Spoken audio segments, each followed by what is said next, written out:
नमस्कार, नौ की खबर में आपका स्वागत है। आपके साथ मैं हूं शिप्रा झा। कोविड काल में बिहार बोर्ड की इंटरमीडिएट की वार्षिक परीक्षा आज से शुरू हो रही है। 14 फरवरी तक चलने वाली इस परीक्षा को लेकर सभी तैयारियां पूरी कर ली गई हैं।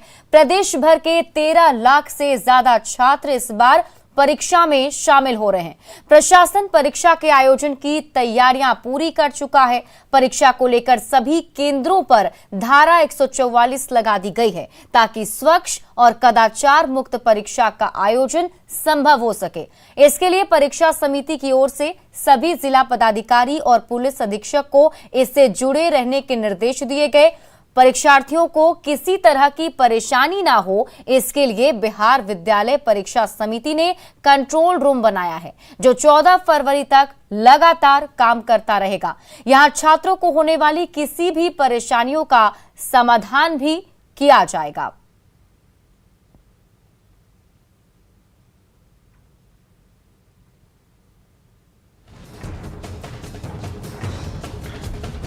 इंटर की परीक्षा की तैयारी को लेकर पटना के जेडी विमेंस कॉलेज का जायजा लिया हमारे संवाददाता रजनीश कुमार ने। बिहार में आज से इंटर की परीक्षा शुरू हो रही है और पहले दिन पहली पाली में मैथ और साइंस की परीक्षा है। सभी परीक्षा केंद्रों पर जो परीक्षार्थी हैं पहले ही पहुंच गए हैं। राजधानी में भी 4 मॉडल परीक्षा केंद्र बनाए गए हैं। यानी बिहार विद्यालय परीक्षा समिति की माने तो सभी 38 जिले में 4-4 मॉडल परीक्षा केंद्र बनाए गए हैं, जबकि राज्य में कुल 1471 परीक्षा केंद्र बनाए गए हैं। राजधानी में कुल 84 परीक्षा केंद्रों पर परीक्षा आयोजित की जाएगी। तो इस वक्त पटना के जेडी विमेंस कॉलेज की आपको तस्वीर दिखा रहे हैं, जहां पर बड़ी संख्या में जो परीक्षार्थी हैं पहुंच गए हैं। जो भी मॉडल परीक्षा केंद्र है वहां पर परीक्षार्थी से लेकर जो वीक्षक हैं या सुरक्षा कर्मी हैं वो महिला होंगे। और देख सकते हैं कि सजे हुए हैं ये केंद्र और बैलून से सजाया गया है।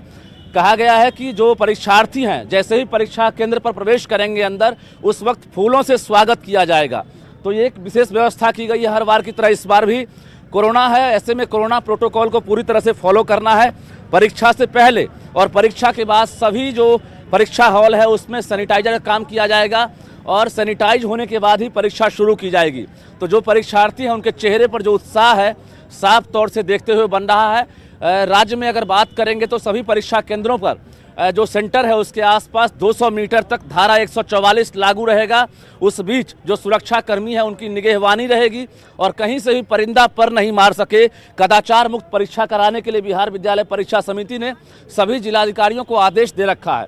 ऐसे में इस वक्त भी जो पटना का जेडी विमेंस कॉलेज है यहाँ पर भी परीक्षार्थियों के अलावा जो सुरक्षा कर्मी हैं वो अपनी जगह पर मौजूद हैं और 10 मिनट पहले परीक्षार्थियों को हर हाल में परीक्षा केंद्र के अंदर प्रवेश कर जाना है। यानी 9:20 तक जो परीक्षार्थी हैं उनकी एंट्री करा देनी है। तो इसको लेकर जो परीक्षार्थी हैं पहले ही सेंटर में पहुंच गए हैं। जाहिर है पहले दिन की परीक्षा है और पहली पाली की परीक्षा में जो उत्साह है देखते हुए बन रहा है। कैमरामैन मनीष जुनिया के साथ रजनीश कुमार, न्यूज़ 18 पटना। अरवल के बालिका हाई स्कूल परीक्षा केंद्र को आदर्श परीक्षा केंद्र बनाया गया है। सेंटर को सजाया गया है। परीक्षा केंद्र पर परीक्षार्थियों के लिए विशेष सुविधा मुहैया कराई गई है। अधिक जानकारी दे रहे हैं संवाददाता अनिरुद्ध कुमार। अरवल जिले में इंटरमीडिएट की परीक्षा के चंद घंटे बच गए हैं। हम दिखाने का प्रयास करेंगे। जिले में 3 आदर्श परीक्षा केंद्र बनाए गए हैं।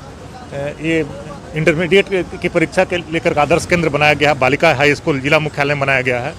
कई तरह के यहाँ सुविधाएं सिर्फ छात्राओं के लिए मौजूद है। आदर्श परीक्षा केंद्र पर यहाँ एक तख्ती लगी हुई है जिसमें आपका कोविड का गाइडलाइन का सख्त हिदायत दिया गया है पालन करने के लिए। परीक्षा में जो कदाचार होंगे उनके लिए फिक्सिंग के लिए भी निर्देश जारी किया गया है। आदर्श परीक्षा केंद्र पर तकरीबन 16,000 परीक्षार्थी जो है 16 परीक्षा केंद्रों पर अपना परीक्षा आज जो है शांतिपूर्ण तरीके से फिक्सिंग रोकने के लिए यहाँ पर एक चेंजिंग रूम भी बनाया गया है ताकि जो भी छात्राएं आएंगे इनसे होकर उन्हें गुजरना होगा। कदाचार रोकने के लिए पूरी तरह से व्यवस्था की गई है। वो सारी व्यवस्था को हमने पूरा कर ली है। जी जी। जैसे कितने यहाँ छात्रों की परीक्षार्थी की संख्या 695 है। सभी महिलाएं सभी? हाँ, सभी छात्रा है। सभी जो है वीक्षक जो है महिला के अलावे जो है मोबाइल पर सख्त बैन लगा गई है। इस केंद्र में लगाया गया है और आज से जो है 16,000 परीक्षार्थियों के लिए यहाँ 3 परीक्षा केंद्र जो है आदर्श बनाए गए। इनके अलावा 16 परीक्षा केंद्र बनाए गए हैं जहाँ शांतिपूर्ण तरीके से परीक्षा लेने के लिए जिला प्रशासन पूरी तरह से कृत संकल्पित है। अनिरुद्ध कुमार, न्यूज़ 18 अरवल। मुंगेर में भी इंटर की परीक्षा के लिए तैयारियां पूरी हो गई हैं। वैद्यनाथ बालिका उच्च विद्यालय से देखिए संवाददाता अरुण शर्मा की रिपोर्ट। अब से कुछ ही समय के बाद इंटर की परीक्षा स्टार्ट हो जाएगी। कोविड काल को लेकर कई गाइडलाइन भी दिए गए हैं, उस गाइडलाइन को फॉलो भी करना है तथा कदाचार मुक्त हो परीक्षा, इसका भी ध्यान रखना है। मैं इस वक्त मौजूद हूँ वैद्यनाथ बालिका उच्च विद्यालय में। ये एक आइडियल एग्जामिनेशन सेंटर है। आप देख सकते हैं कि सेंटर को बच्चों के लिए काफ़ी ही सजाया गया है। आप देख सकते हैं जो उनके स्कूल में एंट्रेंस को लेके कालीन तक बिछा दी गई है कि बच्चे इसी से आए और यहीं से आके एग्जामिनेशन दें। आप देख सकते हैं कि जो हाथी घोड़ा सभी कुछ लगा दिया गया है कि बच्चे, ये एक आइडियल सेंटर के रूप में इसको लगाया गया है। सर, क्या क्या व्यवस्था की गई है? सारी व्यवस्थाएं हो गई हैं। आप देख ही रहे हैं कि इसको थोड़ा सजाया गया है आदर्श केंद्र को ध्यान में रखते हुए। पीने की पानी की व्यवस्था वगैरह भी की गई है, स्वस्थ मन से बच्चे परीक्षा दे सकें। साथ में मजिस्ट्रेट भी मौजूद है। कैसे बच्चों को एंट्रेंस कैसे होगा? हम लोग बजाते लाइन लगवाकर बच्चों के एंट्रेंस करवाएंगे और ये भी देख लेंगे कि कदाचार मुक्त एग्जाम के लिए बच्चों के पास कोई वैसी चीट पुर्जा नहीं हो, मास्क सभी पहने हुए रहें और कोविड गाइडलाइंस के तहत जो हम लोगों ने रूम अरेंजमेंट किया है उसके तहत बच्चों को बैठाएं और समय से। एक बेंच पे कितने बच्चे बैठे? एक बेंच पे 2 है, फिर अल्टर पीछे 1 है। इस तरह से अरेंज किया गया है डिस्टेंस लेकर के। काफ़ी यानी सोशल डिस्टेंस का भी इस एग्जामिनेशन में पालन किया गया है। आप देख सकते हैं कि जो बच्चे हैं यहाँ पे अपना रोल नंबर देखने में लगे हुए हैं कि और आपको सीधी तस्वीर दिखाते हैं। वित्त मंत्रालय से वित्त मंत्री निर्मला सीतारमण निकल चुकी हैं और ये देखिए उनके हाथ में वो बजट का वही खाता जिसे आज वो पेश करने वाली हैं। आज बजट पेश किया जाएगा जिसको लेकर कई सारे जो आम लोग हैं उन सब की उम्मीदें और बहुत कुछ खास इस बजट में आज होने वाला है, जिसको लेकर आज पूरी तैयारियां हो चुकी हैं। और देखिए वित्त मंत्रालय से निकल रही हैं वित्त मंत्री निर्मला सीतारमण। यहां से सीधे वो संसद भवन जाएंगी जहां पर आज बजट को पेश किया जाना है। इसकी तैयारियां पहले से चल रही थीं। आज सुबह से ही पूजा पाठ भी किया जा रहा था। हमने आपको वो तस्वीरें भी दिखाई थी। तो अभी देखिए कुछ ही मिनटों बाद बस ये यहां से निकलने वाली हैं और उसके बाद फिर आज बजट को पेश किया जाना है।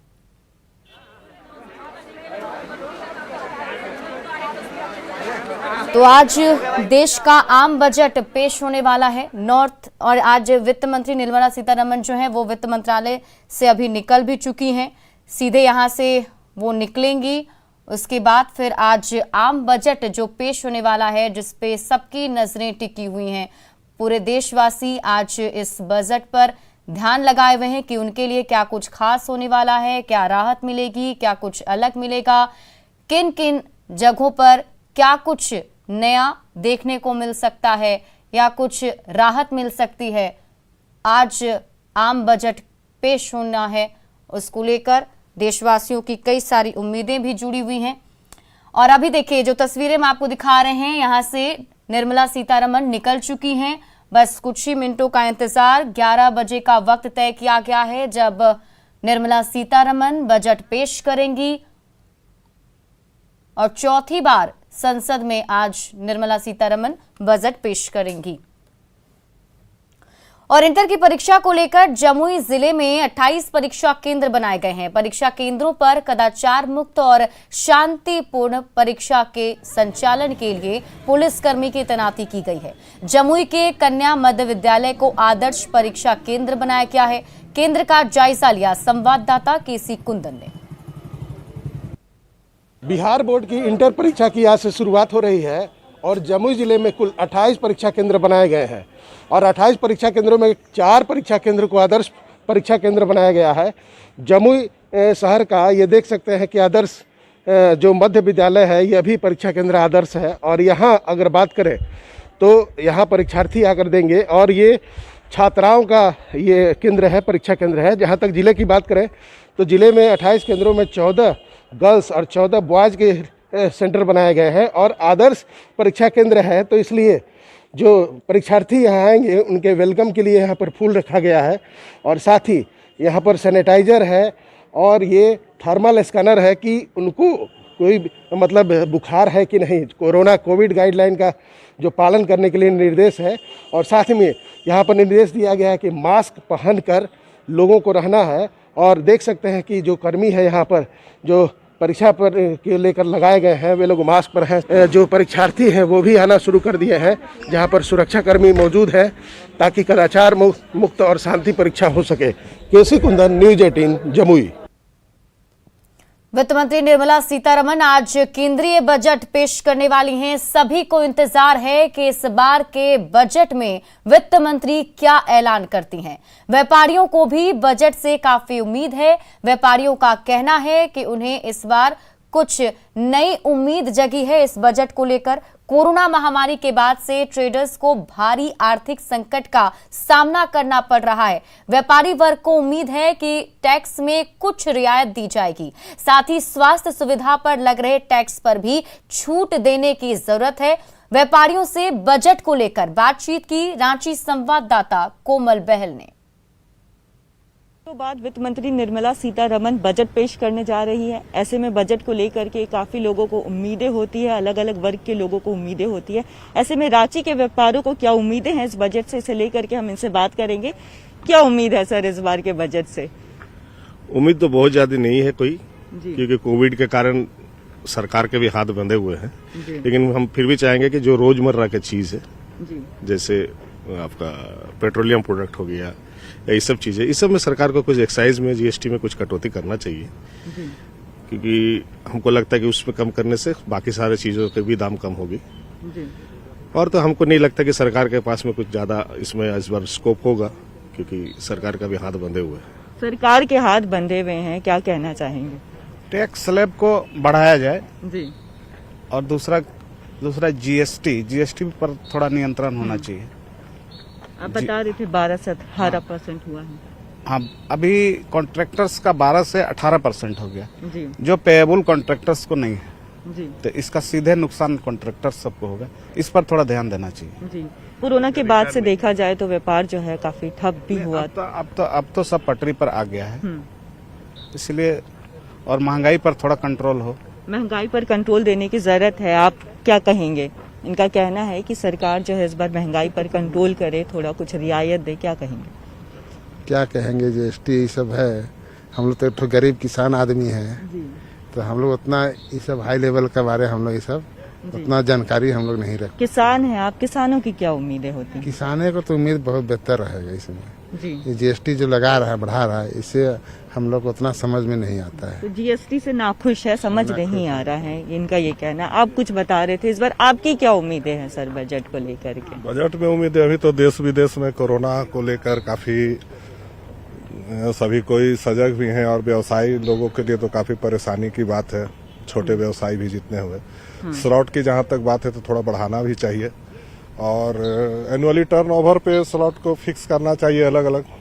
जिसका एनुअल टर्नओवर अगर अधिक है तो उसको आप स्लॉट में थोड़ा रिबेट टैक्स में कुछ रियायत देने की जरूरत है सरकार। हाँ, देने की जरूरत तो है जी। देने की जरूरत है टैक्स में रियायत की, और किसान लोगों के लिए विशेष तौर पे कुछ ये लोग करें, क्योंकि देश में तो काफी आंदोलन से लोग ऐसे ही किसान लोग काफी डेमोरलाइज हो रहे हैं सरकार की जो तो नीति मतलब है। आपका इशारा जो है अभी कृषि कानून बिल जो आया उसके बाद जो किसान आंदोलनरत थे पिछले 1 साल से ज्यादा, उससे लेकर के जी, वो भी होना चाहिए, और नौकरी पेशा वाले लोगों के लिए भी कुछ होना चाहिए, और स्वास्थ्य के प्रति भी कुछ, जैसे स्वास्थ्य में, हेल्थ में जितने भी लोग हैं उसमें थोड़ा सा टैक्स पर विशेष ध्यान देना चाहिए, क्योंकि हेल्थ में भी आप अगर कुछ पैसा ये करते हैं तो उसमें भी टैक्स ये लोग लेते हैं। जबकि कोविड में हमारा अगर 2 साल से देश जूझ रहा है तो कम से कम हेल्थ के मामले में टैक्स को कुछ फ्री करना चाहिए। सिर्फ किसान ही नहीं है देश में, आम पब्लिक के लिए भी होना चाहिए, क्योंकि आम पब्लिक के लिए स्वास्थ्य सबसे अधिक जरूरी है आज के डेट में।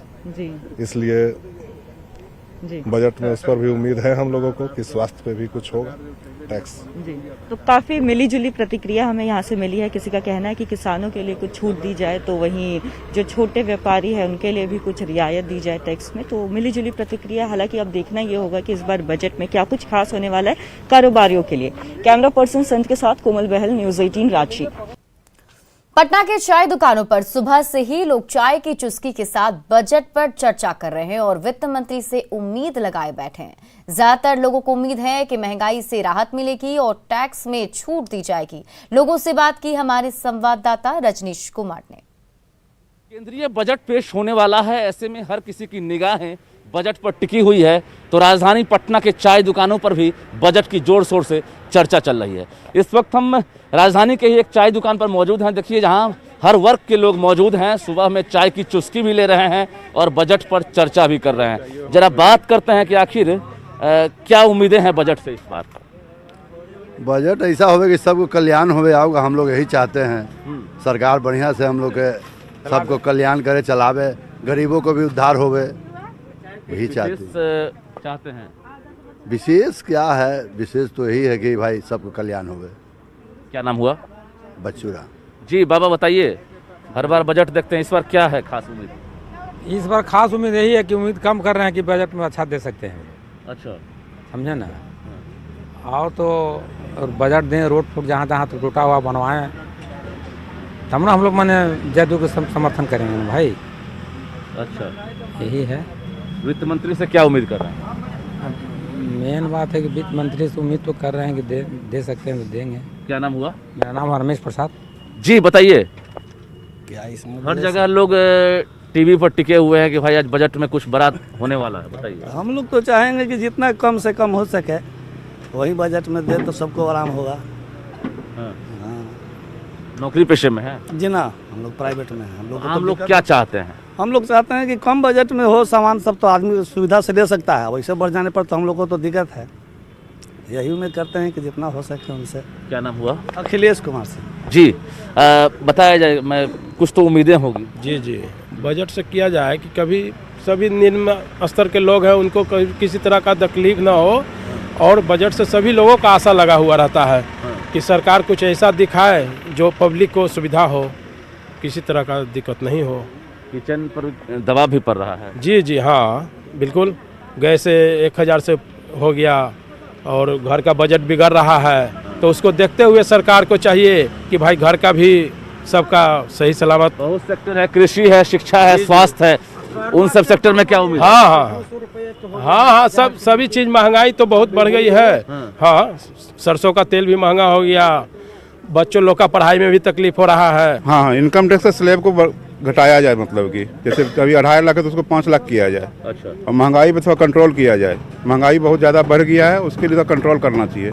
और मिडिल वर्ग को कुछ ऐसा रोजी रोजगार दिया जाए जिससे कि उसका पर इनकम कैपिटल बढ़ा जाए। जिससे कैमरामैन मनीष जुनेजा के साथ रजनीश कुमार, न्यूज़ 18 पटना। आज मौनी अमावस्या पर गंगा स्नान के लिए संभावित भीड़ को देखते हुए बेगूसराय जिला प्रशासन की ओर से लोगों से अपील की गई थी कि वो घर में ही इस पर्व को मनाएं और स्नान करें। कोरोना संक्रमण को लेकर सरकार के द्वारा 6 फरवरी तक के लिए दिशा निर्देश दिए गए हैं, जिसमें भीड़ लगाने पर रोक है। सरकार के द्वारा दिए गए निर्देश की वजह से गंगा घाटों पर बहुत ही कम संख्या में श्रद्धालु पहुंचे और गंगा स्नान किए। घाट पर कोई भीड़ नहीं है, ठंडा लेके जो है भीड़ नहीं हुआ है। बहुत बड़ा महत्व है मौनी अमावस्या का। कल भी मनाए हैं और आज भी मना रहे हैं, भीड़ नहीं लगा है। और फिलहाल इस बुलेटिन में अभी के लिए बस इतना ही, लेकिन न्यूज़ 18 बिहार झारखंड पर खबरों का सिलसिला लगातार जारी है।